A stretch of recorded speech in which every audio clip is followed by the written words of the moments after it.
You made your soup too salty again. Sam got sick and died because you kept putting out stuff like this. My father-in-law twisted his face in disgust as he sipped the chicken soup I made.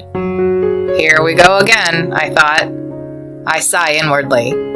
They say my chicken soup tastes too salty, but it's always been light on salt ever since I was single. If I dilute this chicken soup, it'll almost taste like water, I thought.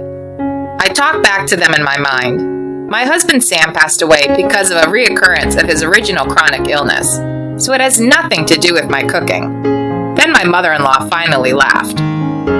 Cindy, are you sure you don't want us to get sick like Sam? You're trying to take over this house, aren't you?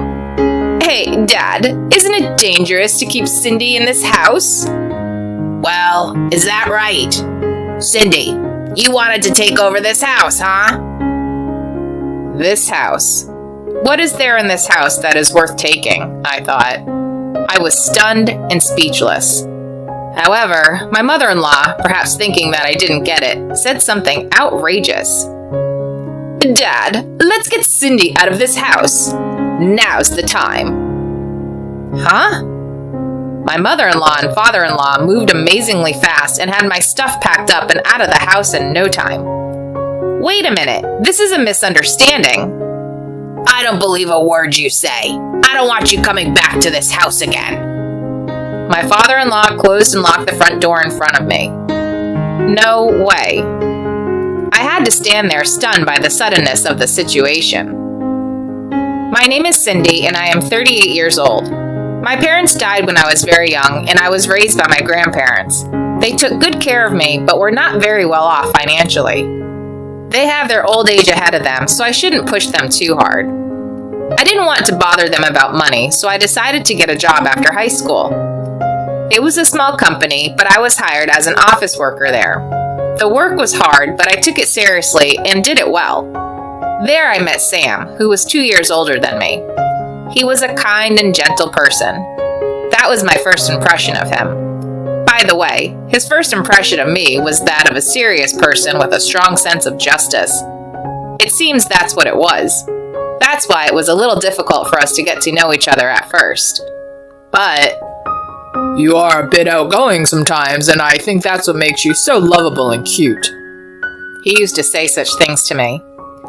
A few years later, we got married. There was no wedding, though. This is because my husband had a dream of becoming a business owner. He had been saving money steadily since he was a bachelor. My husband's dream is also my dream. With that in mind, the two of us decided to work together to save money, so it was not hard for me to live with my husband's parents after marriage. In the beginning, after his grandfather passed away, my husband's parents lived in the house. My father-in-law was a very kind and nice man. We got along well, and my father-in-law was a gentleman like my husband. I had a feeling that my mother-in-law had a part-time job, but that was not certain, and she was home most of the time. I wonder what she's doing, I thought. My mother-in-law was tricky. After I got married, I resigned from work to focus on doing housework and taking care of the house. My mother-in-law, not knowing this, has been abusing me in the absence of my husband and father-in-law. You're so lucky to be able to enjoy my son's earnings. I don't know why Sam married such an uninteresting woman like you, but I think he's compromising too much. And, hey, you ugly wife, don't just drink tea by yourself. You should give me some too. You're not very smart, are you? And you're just a loafer, enjoying yourself on your husband's earnings, you know. Nitwit, get off your butt and cook some food. She'd say things like that. My mother-in-law leads a lazy life. Doesn't cook or clean and expects me to do everything for her. Which one of us is the loafer? As much as I wanted to say that back, getting into trouble with my mother-in-law here would only get my husband in trouble. I wanted to make everything seem fine to my husband, who was tired from work. Fortunately, my mother-in-law rarely says anything to me when my husband is home, so I think I'm doing okay. For the sake of my husband's dreams, I cannot have trouble with my in-laws here. I continue to support my husband by quietly doing household chores no matter what my mother-in-law said. A few years later, my husband and I worked together to finally establish a company. Although it was small in the beginning, the company grew and grew. Now that the company is back on track, I can rest easy now, I thought. I was relieved at that time. When my husband turned 40, a medical checkup revealed his illness. The illness that was thought to have been cured when he was a child had returned. I thought to myself, no kidding, how did this happen? The disease progressed faster than expected and he fought it, but my husband died within a few months. After that, my in-laws were terrible. With the death of my husband and the absence of a protective presence, my mother-in-law's attitude became even worse. Ranting, sarcasm, complaining, and cursing were commonplace, not to mention abusive. I was treated like a servant. You pushed Sam too hard, and now he's gone too soon. Finally, even my father-in-law, who had been kind to me, began to complain together with my mother-in-law. What should I do? Even Dad, who I rely on, has started to make me look bad. He wouldn't listen or talk to me no matter what I said, I thought. Cindy, I told you to keep the yard clean. Why don't you do it right away? Oh, I'm sorry. I'll get right on it. Dad, it's true. Sam and that Cindy's outgoing personality was cute, but to me, she was just an idiot. It's really useless that she can't even do her own chores, right? I bit my lip in frustration at her mocking my husband's words. Why does she have to say so much, I thought.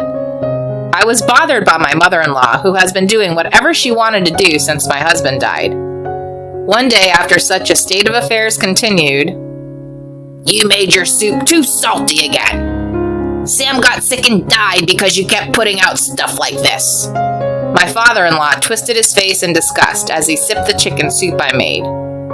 Here we go again, I thought. I sighed inwardly.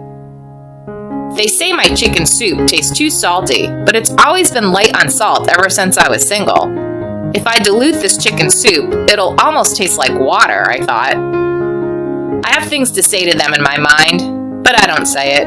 My husband Sam passed away because of a reoccurrence of his original chronic illness, which had nothing to do with my cooking. My grandmother, who raised me in the first place, was a health-conscious person who paid a lot of attention to the seasoning of her food. That's the cooking that she taught me.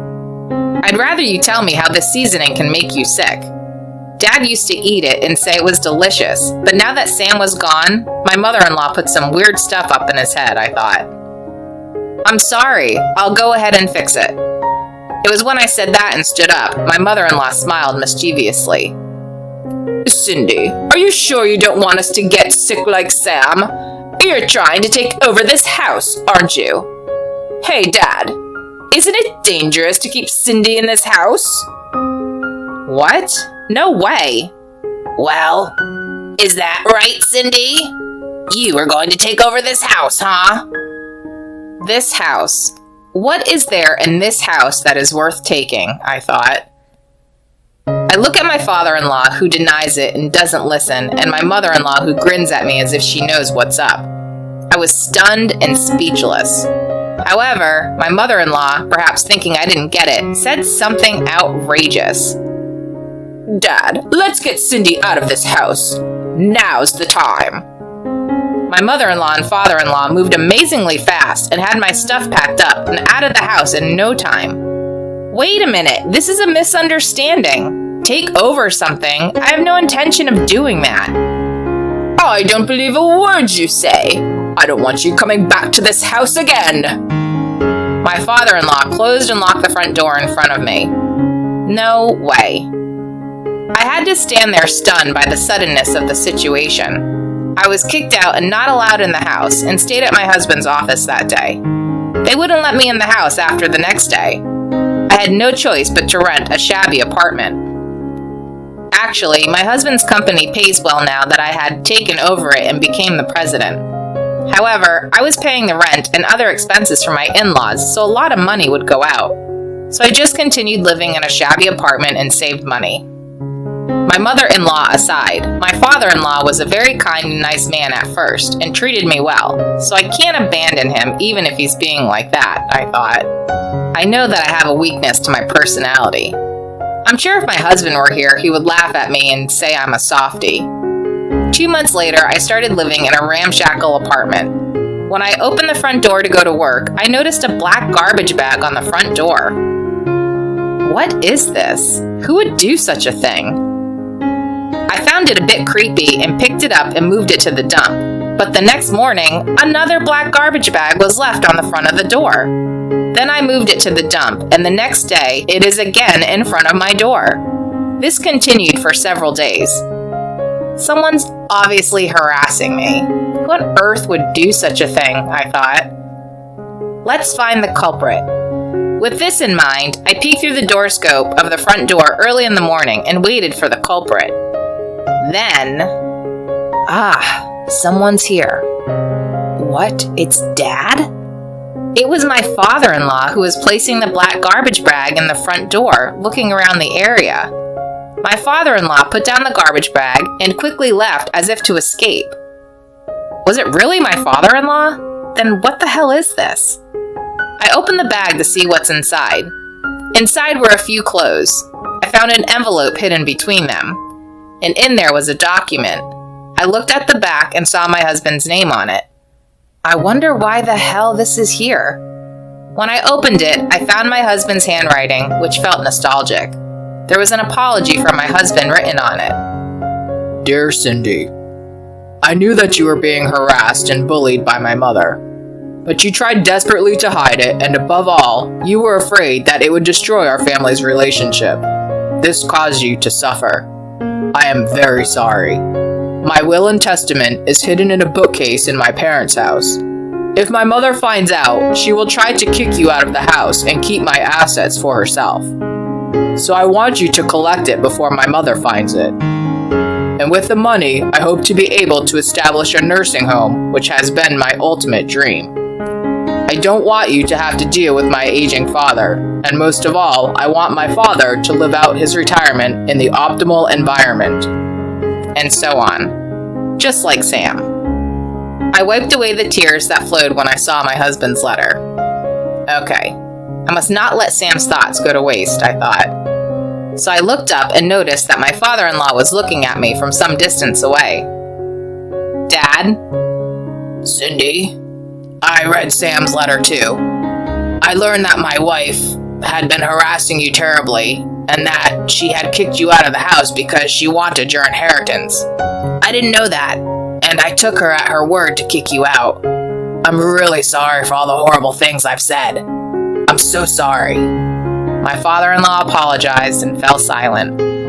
He must have sneaked the clothing out of the house in a garbage bag so that my mother-in-law would not find them. You were still subsidizing our rent after Sam was gone, weren't you?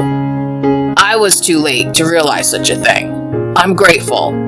Thank you, Cindy. My father-in-law, who told me so kindly, was a gentle figure when my husband was around. He had been taking it out on me because he'd been listening to my mother-in-law's words out of grief over the loss of his son, but now he finally had woken up. I smiled in relief. No, it's fine. I'm glad you understand.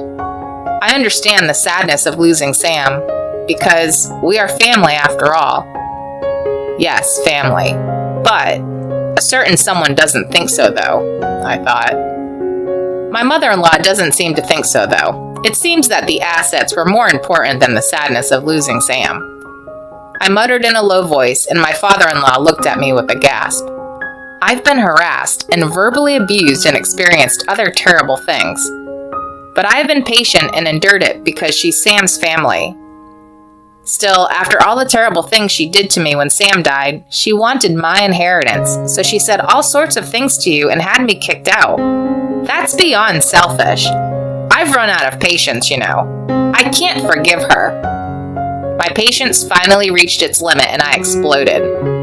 I don't care if my father-in-law is looking at me with a scared face. Watch, if she hits me, I'll double pay back. I returned with my father-in-law to my husband's parents' home. My mother-in-law, who was at home, saw us and her eyes widened in surprise.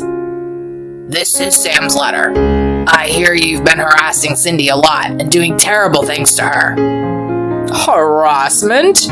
That's a misunderstanding. I didn't do anything, I swear. Sometimes the chores weren't done well enough, and I would point that out, but I said those things for Cindy's benefit.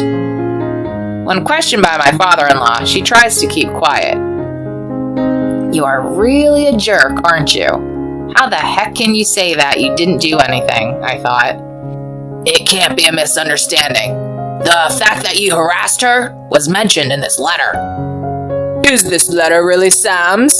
Cindy doesn't have a job, so maybe she had trouble making ends meet after she left home and wrote it herself. Who would lie and write such a thing? It's not my handwriting to begin with, I thought. When he got dismayed by my mother-in-law's words, my father-in-law let out a huge sigh. This is Sam's handwriting, no matter how you look at it. And you don't know that Cindy has taken over Sam's company and is now the president. She even pays the rent on this house. What?